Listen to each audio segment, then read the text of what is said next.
नमस्कार, welcome to my channel Zoobo Bio. My name is Virendra Kumar Verma. ये video applicable रहेगा NEET के स्टूडेंट के लिए जो तैयारी कर रहे हैं। नीट की क्लास 11th के बच्चे, क्लास 12th के बच्चे, चाहे वो सीबीएसई बोर्ड के हों, यूपी बोर्ड के हों या यूपी से अदर स्टेट के हों, उनके लिए एप्लीकेबल रहेगा। आज हम दो टॉपिक डिस्कस करेंगे, 5 किंगडम सिस्टम और salient feature and classification of Monera. 5 kingdom system R H. Whittaker ने दिया था 1969 में। इससे पहले भी क्लासिफिकेशन आए थे, जैसे कि 2 kingdom system, 3 kingdom system, 4 kingdom system. जैसे जैसे डेवलपमेंट होता गया और टेक्निक्स आती गई, वैसे वैसे स्टडी को आसान बनाने के लिए हम क्लासिफिकेशन करते गए। सबसे इम्पोर्टेंट जो क्लासिफिकेशन था वो था 5 किंगडम सिस्टम। इनको आर.एच. विटेकर यानी रॉबर्ट हार्डिंग विटेकर ने 1969 में दिया था। इन्होंने पूरे किंगडम को, जीव जगत को 5 ग्रुप्स में बांटा, जिनके नाम थे Monera, Protista, Fungi, animal and Plantae. इन्होंने मेन क्राइटेरिया ऑफ क्लासिफिकेशन का यूज़ किया, जैसे कि इन्होंने cell structure, body organisation, nutrition, mode of nutrition का इस्तेमाल किया, और उसका जो रिप्रोडक्शन था ऑर्गेनिज्म का वो किस टाइप का है, इसका इन्होंने इस्तेमाल किया। और फाइलोजेनेटिक स्टडी भी इन्होंने करी, जिसके हिसाब से कि वो जो डेवलपमेंट हुआ है इन्वायरमेंट में वो हम इस क्लासिफिकेशन पे अप्लाई करें और जो ऑर्गेनिज्म है उसको सही ग्रुप में डालें। फीचर कैरेक्टर्स हैं इसके: cell type, cell wall, nuclear membrane, body organisation, mode of nutrition. Monera, Protista, Fungi, Plantae और एनिमलिया। इसमें ये आप देख रहे हैं जो मोनेरन्स हैं वो प्रोकैरियोटिक हैं, बाकी सब यूकैरियोटिक हैं। प्रोटिस्टा, फंजाई, प्लांटी, एनिमलिया सब यूकैरियोटिक हैं। सेल वॉल मोनेरा की नॉन सेल्यूलोसिक है, यानी कि ये पॉलीसैकेराइड और अमीनो एसिड की बनी है। बाकी प्रोटिस्टा की जो सेल वॉल है वो कुछ में प्रेजेंट होती है सेल वॉल। फंजाई में सेल वॉल प्रेजेंट तो होती है लेकिन वो काइटिन की बनी होती है। प्लांट में ये सेलुलोज की बनी होती है और एनिमल में ये टोटली एब्सेंट होती है। न्यूक्लियर मेम्ब्रेन की बात करें अगर, तो न्यूक्लियर मेम्ब्रेन मोनेरा में एब्सेंट होती है, बाकी सब ग्रुप में प्रेजेंट होती है। बॉडी ऑर्गेनाइजेशन में जो मोनेरा होते हैं सेलुलर होते हैं और जनरली यूनिसेलुलर होते हैं। यूनिसेलुलर क्या, सेलुलर ही होते हैं ये। प्रोटिस्टा सेलुलर होता है ये। फंजाई में मल्टी सेलुलर आ जाते हैं। उसके बाद प्लांट में टिश्यू टाइप का ऑर्गेनाइजेशन हो जाता है या ऑर्गन भी बनने लगते हैं। और एनिमल में टिश्यू है, ऑर्गन है, ऑर्गन सिस्टम है। सबसे डेवलप्ड जो कैटेगरी है वो एनिमल्स की है। इसके बाद हम मोड ऑफ न्यूट्रिशन की बात करते हैं, तो मोड ऑफ न्यूट्रिशन जो मोनेरा में होता है सबसे ज़्यादा वेरिएंट होता है, यानी इसमें सबसे ज़्यादा मोड ऑफ न्यूट्रिशन आपको देखने को मिलेंगे। ये ऑटोट्रॉपिक भी होते हैं, ये हेट्रोट्रॉपिक भी होते हैं। ऑटोट्रॉपिक में ये कीमोसिंथेटिक होते हैं, फोटोसिंथेटिक होते हैं। हेट्रोट्रॉपिक में सेप्रोफाइटिक होते हैं, पैरासाइटिक होते हैं। प्रोटिस्टा ऑटोट्रॉपिक होते हैं, फोटोसिंथेटिक एंड हेट्रोट्रॉपिक। इनमें दो तरह के फंजाई ये केवल हेट्रोट्रॉपिक होते हैं। हेट्रोट्रॉपिक में भी या तो ये सेप्रोफाइटिक होंगे या पैरासाइटिक होंगे। सेप्रोफाइटिक होंगे तो ये मृत चीज़ों से अपना भोजन एब्जॉर्ब कर लेते हैं, और पैरासाइटिक में ये दूसरे से अपना भोजन लेते हैं। इसके बाद प्लांट में, प्लांट टोटली ऑटोट्रॉपिक कैटेगरी होती है, ये अपना भोजन खुद बनाते हैं। इसके बाद एनिमल्स टोटली हेट्रोट्रॉपिक होती है। इसमें आप एक टर्म देख रहे हैं होलोजोइक। होलोजोइक ऐसा मोड ऑफ न्यूट्रिशन होता है जिसमें बहुत सी रिएक्शंस हैं, जैसे फूड को हम भोजन लेते हैं मुंह द्वारा, उसके बाद फिर भोजन लेने के बाद उसका डाइजेशन होता है भोजन का, उसके बाद उसका एसिमिलेशन होता है। एसिमिलेशन का मतलब जो फूड हमने लिया है वो डाइजेस्ट होके जब जो न्यूट्रिएंट्स होते हैं वो ब्लड में मिलते हैं तो उसे हम बोलते हैं एसिमिलेशन। एसिमिलेशन के बाद फिर फाइनली एक्सक्रीशन होता है। तो इस टाइप के जो न्यूट्रिशन होते हैं उसको हम बोलते हैं होलोजोइक न्यूट्रिशन। ये ह्यूमन में और अमीबा में मिलता है। अब silent feature and classification of monerans. आपको बैक्टीरिया की साइज 2 माइक्रोन मीटर इसका डायामीटर होता है और 2 से 8 माइक्रोन मीटर इसकी लेंथ होती है। बैक्टीरिया की जो सेल होती है वो यूकैरियोटिक सेल के लगभग 1/10 ही होती है।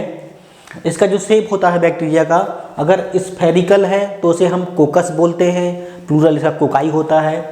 अगर कोई रॉड शेप्ड बैक्टीरिया है तो उसका जो शेप होगा वो बेसिलस टाइप का होगा।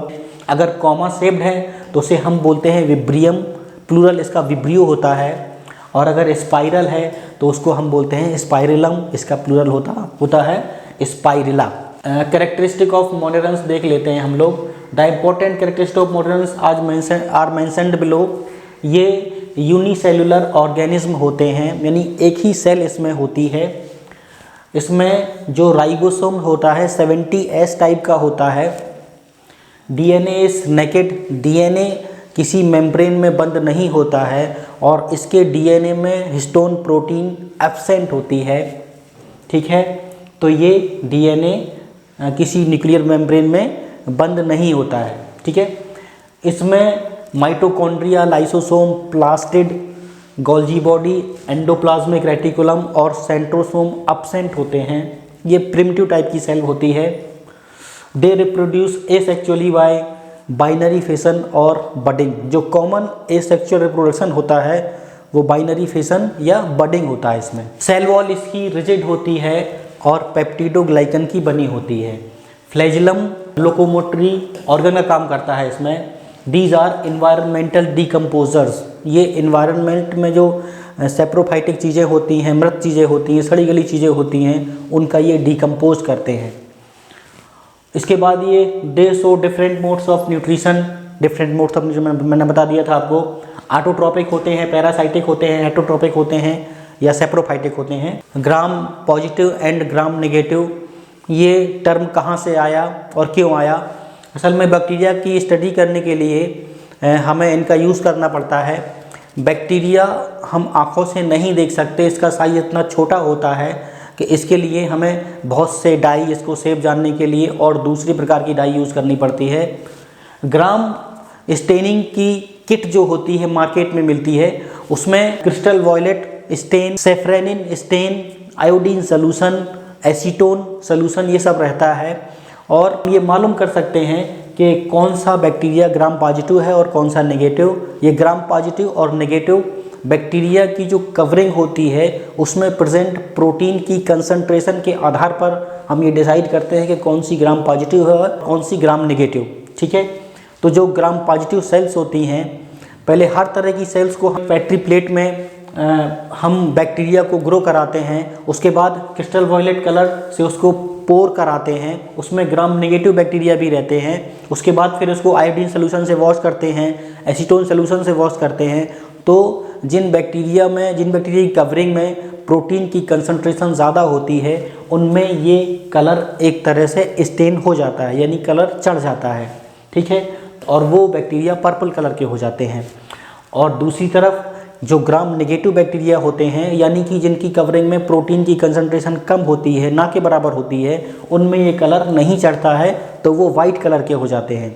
दोबारा से सभी बैक्टीरियाज में जब कार्बन फुक्सिन या सेफ्रेनिन हम पोर करते हैं, उनके ऊपर डालते हैं, तो फिर जो ग्राम नेगेटिव बैक्टीरिया होता है जिसमें क्रिस्टल वॉयलेट कलर नहीं चढ़ा है, उसमें ये कलर चढ़ जाता है और ग्राम नेगेटिव बैक्टीरिया हमारा रेड हो जाता है। तो हम मालूम कर लेते हैं माइक्रोस्कोप से देख के कौन सा हमारा ग्राम पॉजिटिव है और कौन सा ग्राम नेगेटिव। स्टेनिंग के हिसाब से ग्राम पॉजिटिव और ग्राम नेगेटिव में डिफरेंस क्या क्या होता है देख लेते हैं।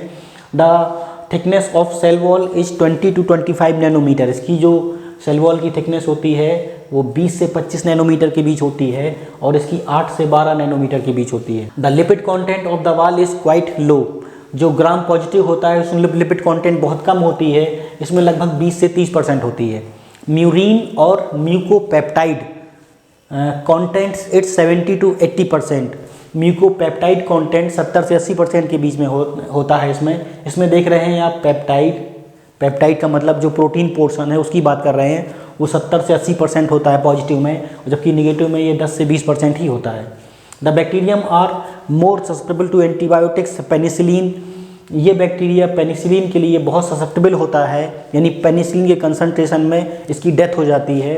जबकि ग्राम नेगेटिव बैक्टीरिया स्ट्रेप्टोमाइसिन के लिए ससेप्टेबल होता है। स्ट्रेप्टोमाइसिन रखने पे ग्राम नेगेटिव बैक्टीरिया की डेथ हो जाती है। जो इसमें जो ग्राम पॉजिटिव में है, कुछ ही बैक्टीरिया ऐसे हैं जो पैथोजेनिक होते हैं, जबकि ग्राम नेगेटिव में अधिकतर जो बैक्टीरिया होते हैं वो पैथोजेनिक होते हैं। इसमें लिपोपॉलीसैकेराइड्स अब्सेंट होता है। अब देख रहे हैं इसमें आप लिपो का मतलब लिपिड, इसमें लिपिड कंटेंट अब्सेंट होता है, जबकि इसमें लिपोपॉलीसैकेराइड प्रेजेंट होता है। Outer layer which act as main surface of antigen. ठीक है, इसमें लिपोपॉलीसैकेराइड प्रेजेंट होता है जो कि मेन रूप से एंटीजन का काम करता है। सेल एनवेलप के बारे में पढ़ते हैं। इसमें जो सबसे इनर मोस्ट यानी सबसे अंदर की जो कवरिंग होती है उसको हम बोलते हैं सेल मेम्ब्रेन या प्लाज्मा मेम्ब्रेन। उसके बाद दूसरे नंबर की जो कवरिंग होती है उसको हम बोलते हैं सेल वॉल, और सबसे बाहर की जो कवरिंग होती है उसको हम बोलते हैं ग्लाइकोकैलिक्स।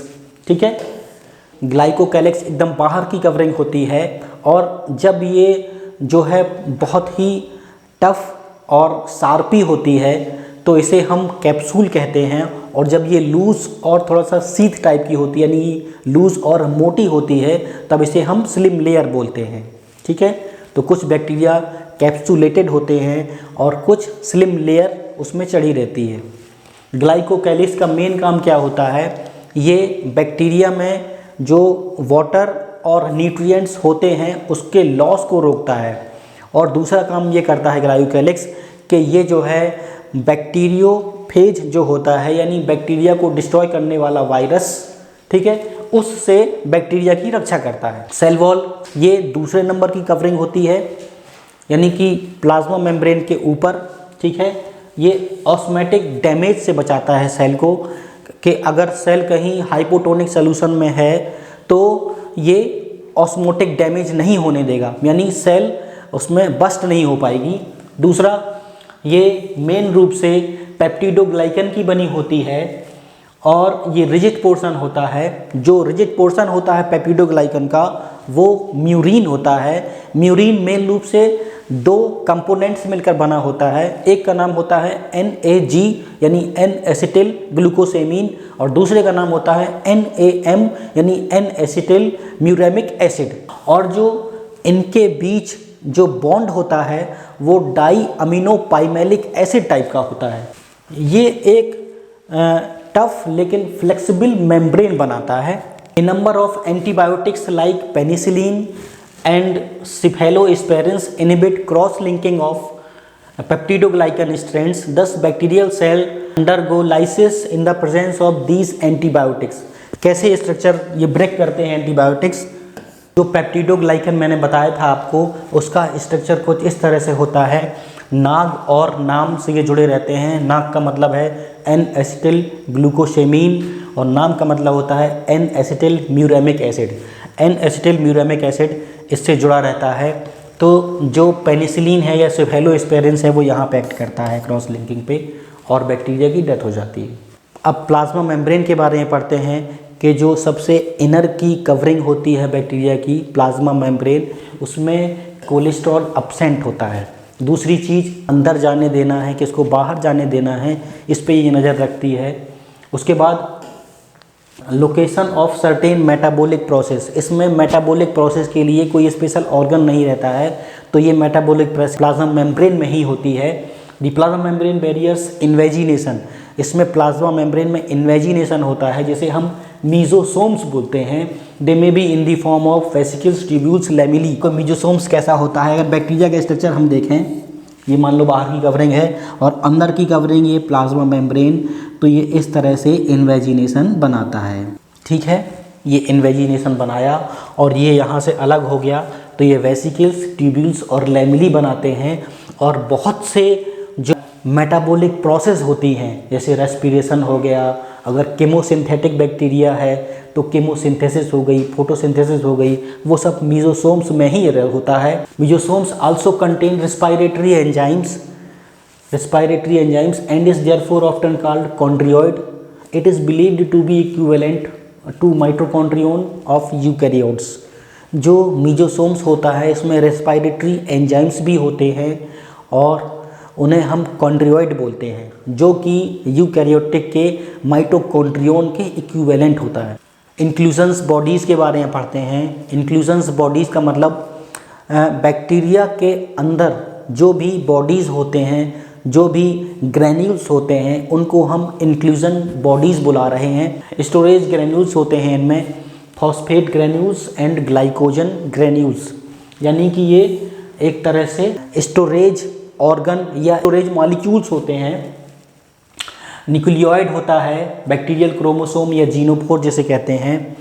ये बैक्टीरिया का डीएनए होता है एक तरह से, जिसे हम न्यूक्लियोइड बोलते हैं, बैक्टीरियल क्रोमोसोम बोलते हैं या जीनोफोर बोलते हैं। प्लाज्मिड एक्स्ट्रा क्रोमोसोमल डीएनए होता है, ठीक है, और ये जेनेटिक इंजीनियरिंग में बहुत हेल्प करता है plasmid. Some plasmid can temporary associate with the nucleoid. कुछ प्लाज्मिड न्यूक्लियोइड से जुड़ जाते हैं, एसोसिएट हो जाते हैं, और जब ये जुड़ जाते हैं बॉडीज़ तो इन्हें कहते हैं एपिसोम्स। कभी कभी एग्जाम में ये पूछता है कि व्हाट इज एपिसोम्स, तो हम बता सकते हैं जो न्यूक्लियोइड होता है प्लाज्मिड से जुड़ जाता है तो उसे एपिसोम बोलते हैं। अब पढ़ते हैं पीली के बारे में। They are hollow narrow protoplasmic outgrowths which are formed in certain bacteria called donor और मेल सेल्स। जो पीली होते हैं हर एक बैक्टीरिया में नहीं बनते हैं, जो स्पेसिफिक बैक्टीरिया जो कंजुगेशन शो करते हैं, आगे हम पढ़ेंगे सेक्सुअल रिप्रोडक्शन की एक कैटेगरी होती है, उसमें पिली बनते हैं, ठीक है, उन्हें डोनर सेल्स बोलते हैं। प्लाज्मा मेम्ब्रेन के अंदर जो प्रोटोप्लाज्म होता है उसकी आउटग्रोथ से ये बनते हैं पिली, फॉर्मिंग कंजुगेशन ट्यूब और bridge, therefore they are called sex pili. ये कंजुगेशन में हेल्प करते हैं और एक ब्रिज बनाते हैं, एक डोनर सेल और एक रेसिपिएंट सेल, या हम कह सकते हैं कि मेल सेल और फीमेल सेल के बीच, ठीक है, इसलिए उनको हम सेक्स पिली बोलते हैं। ये केवल अभी तक ग्राम नेगेटिव बैक्टीरिया में ही रिपोर्ट किए गए हैं, ठीक है, ये ध्यान देने वाली बात है। टर्म फिम्ब्री, एक टर्म होता है फिम्ब्री जो इनकी जगह यूज़ होता है सेक्स पिली या पिली की जगह, ये मोटिलिटी में हेल्प नहीं करते हैं। बैक्टीरियल रिप्रोडक्शन दो तरह का रिप्रोडक्शन होता है, sexual reproduction and asexual reproduction. जो एक सेक्सुअल रिप्रोडक्शन होता है उसके मोड ये हैं, बाइनरी फिशन होता है, रिप्रोडक्शन थ्रू कोनिडिया होता है, बडिंग होती है, सिस्ट फॉर्मेशन होता है और एंडोस्पोर फॉर्मेशन होता है। बाइनरी फिशन में क्या होता है कि मान लीजिए ये बैक्टीरिया है, अब इस बैक्टीरिया को बाइनरी फिशन करना है तो इसका जो साइटोप्लाज्म है दो पार्ट में डिवाइड हो जाएगा, और जो इसका न्यूक्लियोइड पार्ट है यानी क्रोमोसोमल वाला पार्ट है, बैक्टीरियल क्रोमोसोम जिसे कहते हैं, वो भी रिप्लिकेट करेगा और दो पार्टों में डिवाइड हो जाएगा। मीजोसोम्स आपस में एक सेप्टा बना लेंगे बीच में, और ये मदर सेल दो सेल्स में बन जाएगी। इसमें न्यूक्लियोइड होगा, साइटोप्लाज्म होगा दोनों में, ठीक है। इस तरह से ये बाइनरी फिजन होता है। अब रिप्रोडक्शन थ्रू कोनिडिया के थ्रू क्या होता है, ये केवल जो माइसीलियम प्रोड्यूस करते हैं उन बैक्टीरिया में होता है, जैसे पेनिसिलियम, उसमें कोनिडिया के थ्रू रिप्रोडक्शन होता है, इसमें माइसीलियम, इसमें साइटोप्लाज्म और थोड़ा सा डीएनए इकट्ठा हो जाता है, कलेक्ट हो जाता है, और बहुत से इस तरह के स्ट्रक्चर बन जाते हैं जिन्हें कोनिडिया हम कहते हैं।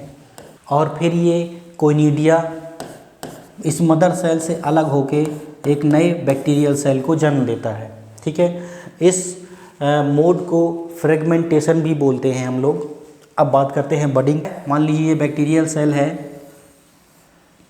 ठीक है, कहीं से एक छोटा सा स्वेलिंग होती है बैक्टीरिया में, और वो स्वेलिंग इसकी आउटग्रोथ बनाती है, और फिर ये बाद में उसमें थोड़ा सा साइटोप्लाज्म और बैक्टीरियल डीएनए होता है थोड़ा सा, और वो बाद में फिर इस बैक्टीरियल मदर सेल से अलग हो जाता है और बाद में नए बैक्टीरिया को जन्म देता है। ये कहलाती है बडिंग।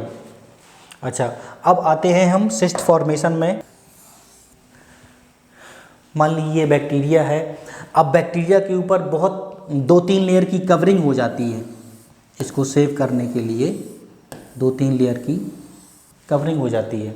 ये असल में एसेक्सुअल रिप्रोडक्शन की जगह अगर हम इसे कहें कि ये अनफेवरेबल कंडीशन में इस तरह के पोजीशन में चला जाता है, और फिर वापस जब फेवरेबल कंडीशन आती है बैक्टीरिया के लिए तो ये वापस नॉर्मल सेल्स की तरह बिहेव करने लगता है। ठीक है, तो इस तरह से होता है सिस्ट फॉर्मेशन। सिस्ट में एक बैक्टीरिया की एक तरह से प्रोटेक्शन होती है अनफेवरेबल कंडीशन, जैसे उसे फूड नहीं मिल रहा है या बहुत सूखा है या उसके लिए बहुत ड्रास्टिक कंडीशन आ गई है।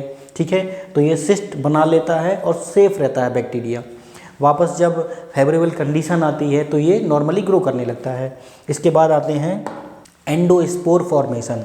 एंडोस्पोर फॉर्मेशन में क्या होता है कि बैक्टीरिया का साइटोप्लाज्म, इसके अंदर का जो डीएनए है वो सिकुड़ जाता है और एक स्पोर के फॉर्म में चला जाता है। ठीक है, तो वो कहलाता है एंडोस्पोर फॉर्मेशन। ये भी बैक्टीरिया की प्रोटेक्शन के लिए होता है। जब बैक्टीरिया की बहुत ड्रास्टिक कंडीशन आती है, अनफेवरेबल कंडीशन आती है, तो ये एंडोस्पोर बना लेता है और जब नॉर्मल कंडीशन आती है या फेवरेबल कंडीशन आती है तो ये वापस नॉर्मल बैक्टीरिया में कन्वर्ट हो जाता है। ये भी एक तरह से प्रोटेक्शन का मोड है इसका। अब पढ़ते हैं हम सेक्सुअल रिप्रोडक्शन के बारे में। सेक्सुअल रिप्रोडक्शन के बारे में जेनेटिक मटेरियल का एक्सचेंज करते हैं इसमें, और इसमें एसेक्सुअल रिप्रोडक्शन में जेनेटिक ड्रिफ्ट या रिकॉम्बिनेंट नहीं बन रहे थे, जबकि इसमें जेनेटिक ड्रिफ्ट हो रहा है और नए नए रिकॉम्बिनेंट बन रहे हैं डीएनए को एक्सचेंज करके। ठीक है, तो ये 3 तरीके से होता है। कंजुगेशन होता है, ट्रांसफॉर्मेशन होता है और ट्रांसडक्शन होता है। कंजुगेशन को हम लोग देख लेते हैं। ऐसे बैक्टीरिया जिनके प्लाज्मिड में ट्रांसफ़र जीन होता है या सेक्स पिलाई को निर्माण या सेक्स पिलाई को फॉर्म्ड करने का जीन होता है प्लाज्मिड में, वही बैक्टीरिया कंजुगेशन को शो करते हैं। और ऐसे बैक्टीरिया में डाइमॉर्फिज्म होता है। डाइमॉर्फिज्म का मतलब 2 तरह के बैक्टीरिया उसमें या 2 तरह की सेल्स होती हैं। एक सेल्स जो होती है वो F+ होती है और दूसरी सेल्स जो होती है F- होती है, जिसे डोनर सेल बोलते हैं F+ को, और इसको रेसिपिएंट सेल बोलते हैं। ठीक है, तो डोनर सेल क्या करती है कि एक कंजुगेशन ट्यूब बनाती है और इसका जो डीएनए है वो ट्रांसफ़र हो जाता है रेसिपिएंट में। ठीक है, ये मेथड जो होती है वो कहलाती है कंजुगेशन। ठीक है, ये जो ट्यूब बनती है इसे बोलते हैं सेक्स पिली। ट्रांसफॉर्मेशन की बात करते हैं। ट्रांसफॉर्मेशन में बैक्टीरियल डीएनए का एब्जॉर्प्शन होता है, उसको हम कहते हैं ट्रांसफॉर्मेशन। नेक्स्ट इसमें जो आता है वो होता है ट्रांसडक्शन। ट्रांसडक्शन एक वायरस की हेल्प से होता है जिसे बैक्टीरियोफेज बोलते हैं। ठीक है, बैक्टीरियोफेज इस बैक्टीरिया पे अटैक करता है और दूसरे बैक्टीरिया का डीएनए किसी दूसरे बैक्टीरिया में ट्रांसफ़र करता है, इसे कहते हैं ट्रांसडक्शन। ठीक है, वो बैक्टीरियोफेज बैक्टीरिया के लिए वायरुलेंट नहीं होता है और वो नॉर्मली डीएनए ट्रांसफ़र कर देता है। ठीक है, इसमें बैक्टीरिया का जो एसेक्सुअल रिप्रोडक्शन होता है वो बाइनरी फिजन होता है मेन रूप से, यानी नॉर्मल मेथड जो होता है बाइनरी फिजन होता है। क्लासिफिकेशन ऑफ मोनेरा को 2 ग्रुप्स में बांटा गया है, Archie bacteria and you bacteria. Archie bacteria मतलब एंशिएंट बैक्टीरिया और यू बैक्टीरिया मतलब ट्रू बैक्टीरिया। यू बैक्टीरिया को फिर 2 पार्ट में डिवाइड किया गया है, एक बैक्टीरिया और दूसरा साइनोबैक्टीरिया। साइनोबैक्टीरिया को ब्लू ग्रीन एल्गी भी बोलते हैं हम लोग। कुछ और इसके ग्रुप्स में डिवाइड किए गए हैं मोनेरन्स को, वो माइकोप्लाज्मा है, रिकेट्सी है और एक्टिनोमाइसिटीज़ है। आर्की बैक्टीरिया जिसे एंशिएंट बैक्टीरिया कहते हैं live in some of the most harsh condition such as extremely salty condition, जिन्हें हम हेलोफाइल्स बोलते हैं। उसके बाद थर्मोएसिडोफाइल्स हैं, मिथेनोजन्स हैं। इनमें डिफरेंट सेल वॉल होती है। सबसे पहला है हेलोफाइल्स, ऐसे बैक्टीरिया जो बहुत ही साल्टी एनवायरनमेंट में रहते हैं, जहां साल्ट की कंसंट्रेशन बहुत ज़्यादा होती है। दूसरे बैक्टीरिया वहां सर्वाइव नहीं कर सकते हैं, लेकिन हेलोफाइल्स सर्वाइव करते हैं। ठीक है, दूसरा इनकी नेक्स्ट कैटेगरी है थर्मोएसिडोफाइल्स। थर्मोएसिडोफाइल्स ऐसे बैक्टीरिया हैं जो बहुत ही हाई टेम्परेचर सहन कर सकते हैं और जब टेम्परेचर 100 डिग्री से ऊपर होता है वहाँ ये सर्वाइव कर जाते हैं। ठीक है, फिर है मिथेनोजन्स, ये काऊ और बफेलो की गट में रहते हैं और मीथेन प्रोड्यूस करते हैं। जहाँ पे काऊ और बफेलो का जो गोबर है वो बढ़ता है, वहाँ ये बैक्टीरिया मिलते हैं और मीथेन प्रोड्यूस करते हैं।